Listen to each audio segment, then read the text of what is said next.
qabateetiin fudhatee deema. Haalli akka keessa jirru akkaataan faannoo itti ijaaranii waan biraa dhiisa.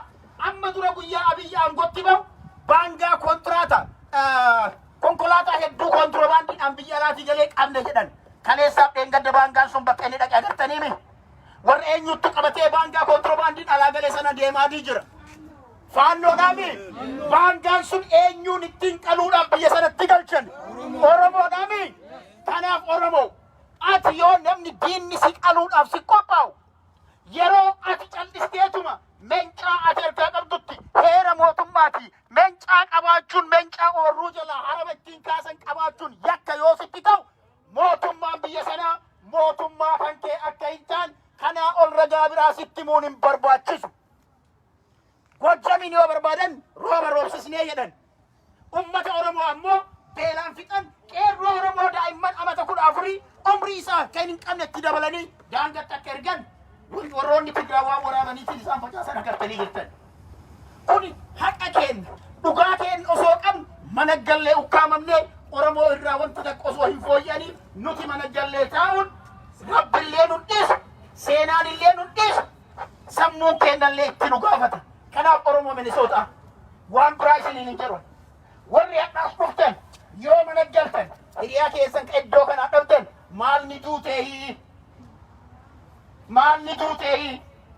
maal Oromiyaa keessaa namni du'a dhaabeehi maaltu gale maal argatte kophatti bilisoomteehi gaafii jedhu gaafadha. Nam bilisoome yaa jedhu bilisummaa isaa hin hawwinaaf nullee garuu Oromoon gabrummaa jala jira. Hadha waan biraa dhiisa. Qabsaa'onni saba qeerroon biyya kana keessa jijjiirama fide. Mana hidhaatitti fi ajjeechaan mana hidhaallee seenanii osoo hidhamaniitiin jiraatanii waan gaarii beeka. Mana hidhaa keessaa fuudhanii ajjeemnaan roorroon tadhumaa itti hammaattee jennaan bosona seenan. Har'a bosona irratti ammoo sagaleen olla sagaleen bilisoo qabsaa'ota Oromoodha. Feesbuukii irratti illee akka facaane yeroo argamu kuni rafuu diyaaspooraati. Warri biyya keessaa feesbuukii irratti dhiibbaa godhuu danda'a? Humna maaliitiin? Hojii eenyuu ture kun? Hojii keenyaami? Feesbuukii amansiisuun, yuutuubii amansiisuun, biyyoota alaa amansiisuun haqa keenya ganamaa fi galgala boonyee boochisnee barbaachisaa taanaan halkanii guyyaa jala gallee himuun dirqama kiyya dirqama keessan abbaa biraa irraa hin eegina. Nama heddulleen eegina. Nama muraasatu jijjiirama fida. Garuu Oromoo waa takka godhuu danda'u qaba. Wal jala yaa'u. Ummanni Tigraay qawwee horatan. Ijaaraman. Biyya alaatitti hiriira dhaabanii jiru. Sagalee isaanii dhageessifachuu dhaabanii jiru. Lamaanuu wal jala deemu. Yoo nuti sagalee biyya alaa callisnu waan ollatti illee dhufu arga. The only way we can fight back, the only way our voice can be heard is if we clearly tell them what is right and what is wrong to whomever. Warra taasii kabbaruu kanallee. Akkamiin hin jirre fudhataan tanama maal godhaa agartaniimi waan maqaa Oromoo jedhu kun keessa hin jiru. Maqaa Oromoo jedhu kana nama kaasaa jiru argatanii maaf hin kaan? Nutu rafuu jira thank you. Nutu halkanii guyyaan hojjetin. Nuti irreen illee waa lama goonu Oromoo. Yookaan humna gaha hin kadhannu sana booda. Yookaan ammootu lamaanuu qixa oofuu danda'uu qabna. Aadaraa warra asin dhufne itti dubbadha. Marsaa lammataa hiriira yaamamu Oromoon tokko akka mana namne akka guyyaa 35 itti dhufnee guyyaa hiriira guyyaa lammataa hayiwee lammataa itti dhufnee sanan Oromoon gadi bahee yeroo kana keessatti uummata isaatiif yoo dhaabban yeroo nuti qabnu kanaa ol hin jiru. Seenaanis itti nu gaafata itti sin gaafata kan wada barbachuudhaaf galatooma. Thank you.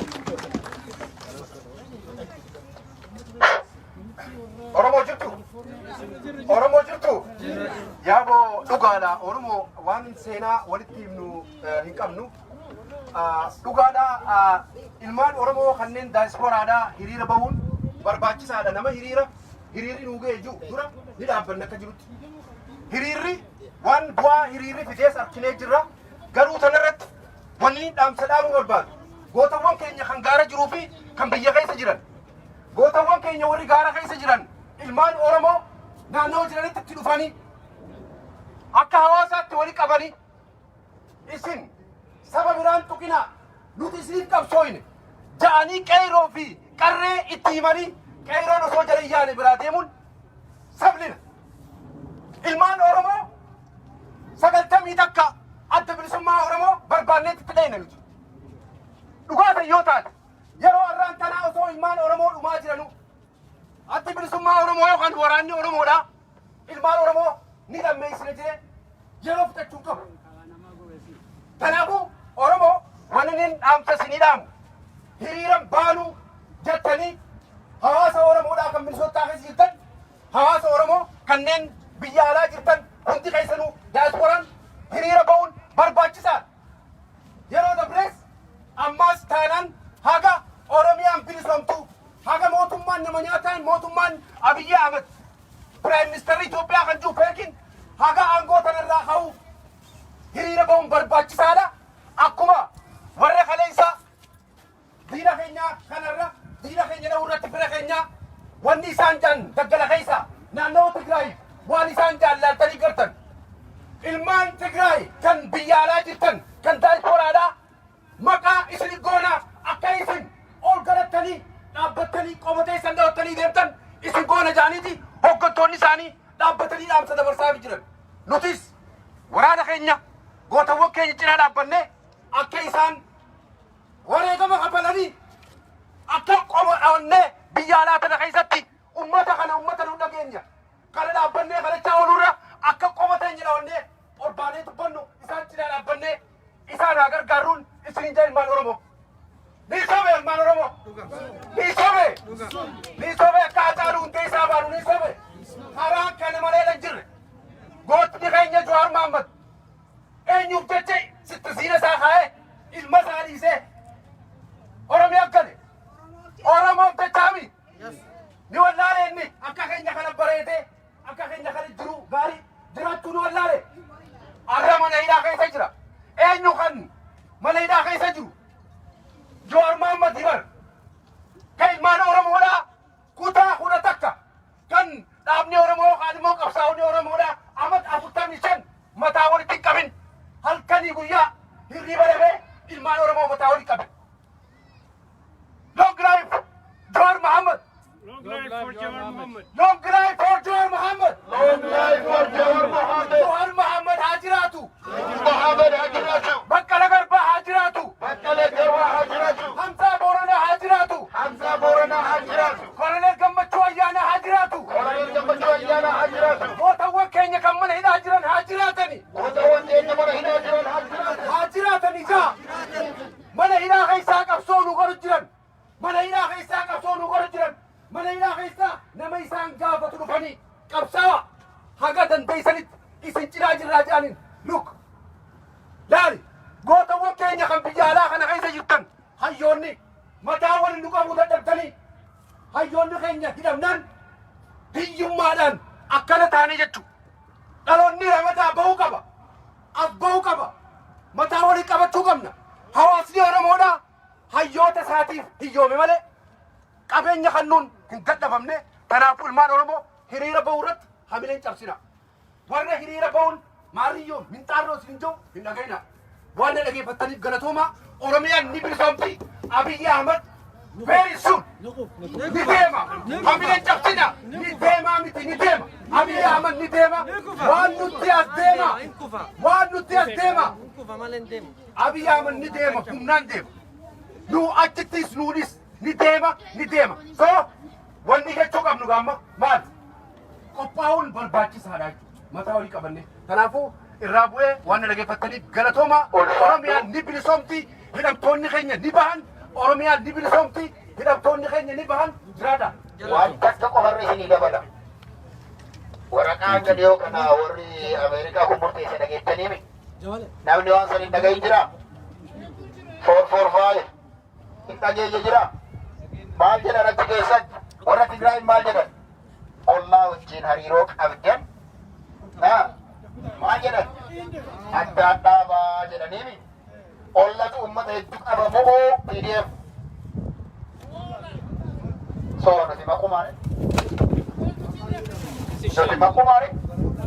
Uummata miliyoona 40 yoo xiqqaate garuu 50 hanga 60tti tilmaamamu wajjin hariiroo kutadhu hariiroon kee addaan haa citu yoo jedhan hangam akka ati tuffatamte beeki tan wayyachuu barbaade hangam akka tuffatamte of jalaa ka'uuf baaf dobuca kee qofa abbaa biraati miti.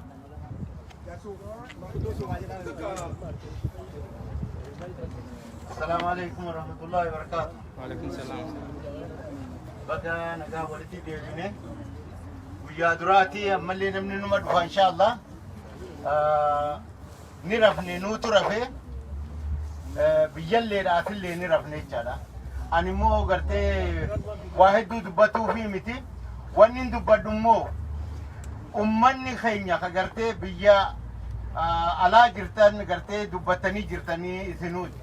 الربيات من دبن والربية كيسفو شيكوتيتين من قدوتين بلتجناء جلا ديبيا أبي نخف إذن فراتيك دبر yes أكا إذن فراتين دبر شيكوتي أستاذوتك توك خنقرتي رايها قبصة وجيه توكما توكو قرتي قبصو خني وفي أبي جلت قلي أبي جلت خرسي قبو جوهرو خيسا جلت قبي خبجاء نرغن ديكالا برتي خبجاء بربادينا بلتجنان ديكالا قبر برتي قرتي خبجاء نجرت سنيفو شيكوتين تين تقافة مسجين نقبتي جهدا للبن الرمو قرتي جونتا رتي نفتي جهدت قولا وري جدا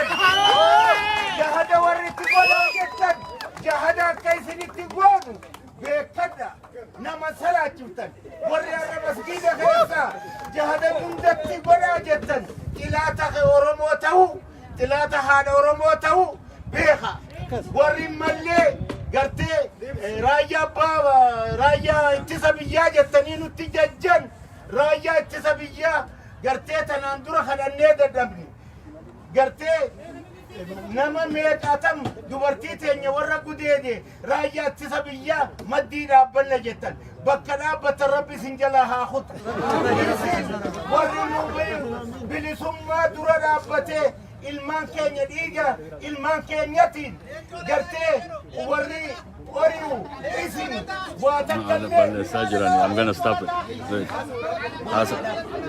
namni gartee isin warri gartee Lentola tara duru gantuda. Lentola tara duru gantuda. Gantuda. Ammo sheekotiin haqaaf hin dhaabbanne. Nama takkaa gartee manguddoon dhugaaf hin dhaabbanne. Dhaabbadha of laala. Keessafuu gartee amma alamuu simeedhaa deemee warra bibbite. Warra walloo keessaa gartee ijoollee teenyan. Deema karaa waraana jahadatti deema warri jettan dhaabbadhaaf laala mililikii gartee gargaaruudhaaf ilmaan mililik maddii dhaabbadhaa warri jettaniin dhaabbadha handhaamsan isinii qaba waa takkallee gartee isinirraa humaan sodaadhu isinirraa humaan eeggadhu nama haqan dubbanne namni haqan dubbanne sheekallee rabbi namaan godhin wanni tanaafuu du'aayin teenyallee qeebalamuu diddeef كتابهم تنتين دلائدن جهاد قودا خجان أبيجت جهاد قودو دانيال كبرت جهاد قودو دمالي ورا قرتي هكاو فيت فالما تبتي جهاد قودو دامي دران اللي وجاني همان نقول وري نفته جلديم تمان نفته أرالي قرتي إساني كوتا نو أورمو دا ولنتينا دا ونجي ولنتينا دا خوتا nuti duraanu miile sinirraadhiina arrallee miire sinirraadhiina isaanumaan addaan hafaadha isinitti araaramnaa jechaa jiran waggaa tana maaliif deeman oromoo fixuudhaaf deeman isini warri oromoo ficcisiisutti jiru warri deemee isa jajjaju warri akkamitti nagaa deemee olii gadii gartee footoo hawu nurraa dhaabbadha rabbi sodaadha dhaabbadha uf laala gartee deebi'aadha ijoollee tana gartee dhumatti jirti ilmaan keenya achitti maa deeman jaalan bargaafa gartee Tigireedhaa gartee ijoolleen teenya akkatti takarratti baatu manguddoo fi sheekotii walitti qabdee mari'achiifti. Kun gowwaan bawwaa akka isaa walitti qabeetuma achirraa afaan banu rabbi isa haa darbu. Rabbi isa haa darbu. Fi kayta jala deemullee rabbi haa darbu. Awwaalli amaaraa gartee rabbiin dachiin jala haa citu. Dachiin jala haa citu. Nafxanyaan haa dhabamtu. Abbaa isaanii gartee miliilikiin haa dhaqan. Waliin isaan rabbi haa buqqisu. Rabbi isaan haa buqqisu. Dhiigalmaan keenya rabbi nuu haa galchu. Haqa keenya rabbi nuu haa galchu. Warra Tigraay fi Oromollee hunda gartee warra sabaa sabloota achi keessa jirullee warra gartee saba ofiitiif fi mirga ofiitiif carraaqu hundaa'u rabbi mataa ol haa qabu. Rabbiin gartee ni danda'a boo nafxanyaa rabbi dachiin gara haa galchu. Nafxanyaa rabbi dachiin jala haa galchu. Dachii jala ishee haa galchu. Jala deemtuu dachiin jalaan dachiin garaan haa galtu. Jala deemtuu dachiin garaan haa galtu. Jiraadhaa ulfaadhaa ilmaan Oromoodhaa. Jiraadhaa ofiin tuffatinaa jabaadhaa. Itti deebinaan isin jaafataa alaikum warahmatullahi wabarakatuh. Umri dheertuu fayyaade. Jirtu Oromoo. Jirtu. Jirtu. Kunna Islaamaa fi sunna ajaa'ibti. Amma wanni jechuu barbaadu jirana. Ani waanuma qofa dubbatu. Saa kanatti wanni nu dilimsii nu fannee rafnee kisaaraa haga miitiin akka nu gahe waan argitan ta'a. Kana jechuun warroonni taaksii nu asii baafnuu fi warroonni halkanii guyyaa nu filmaataaf deebnuu fi hadda Oromoo qulqulleessanii keessaa baasanii abbootuma kaleessa itti deebisuuf deeman san qopheessaniira.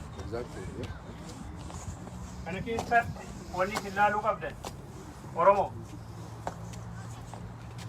yoo lakkoofsa bifa sadii himu 60,000 miliyoona 60 miliyoona 50 miliyoona 40 dhugumatti yoo miliyoonni 3 4 5 qabsoo kanarra jiraate maqaan keenya kadha dhokkate kun qabsoon teenya takkan carte sun sadarkaa kanarra geettuu jecha adda immoo nama miliyoona 6 yookaan 5 ta'an kanneen jecha kuni maaltu fide dadhabbiin keenya kanuuti argitanii birdilimsii furdaa uffannee rafneetu kanaan nu gahe. Lammaffaa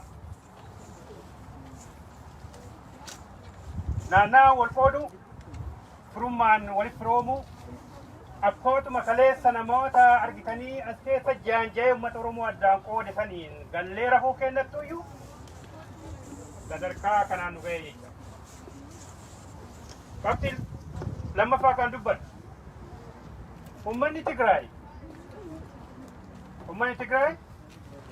waa sadii wal faana qabateetiin bakka kanaan gahe. Tokko waraana, dippiloomaasii, diinagdee.